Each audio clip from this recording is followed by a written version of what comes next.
या कार्यालयाची ओळख मी म्हणालो तसं इथल्या सोयी सुविधांमुळे नसेल तर लोकांचा प्रश्न आणि लोकांच्या समस्या सोडवण्याचं केंद्र म्हणून असणार आहे.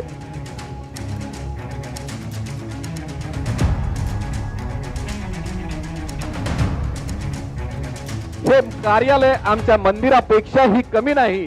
हे कार्यालय मित्रांनो सत्तेसाठी नाही तर जनसेवेसाठी आहे.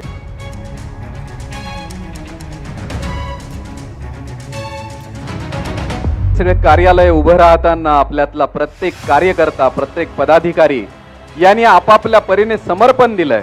पण याच सगळ्या समर्पणाचा हिशोब ठेवत ज्यांनी ही कार्यालय हे दिमाखदार वास्तू आपण उभी केली, आभार मानतो.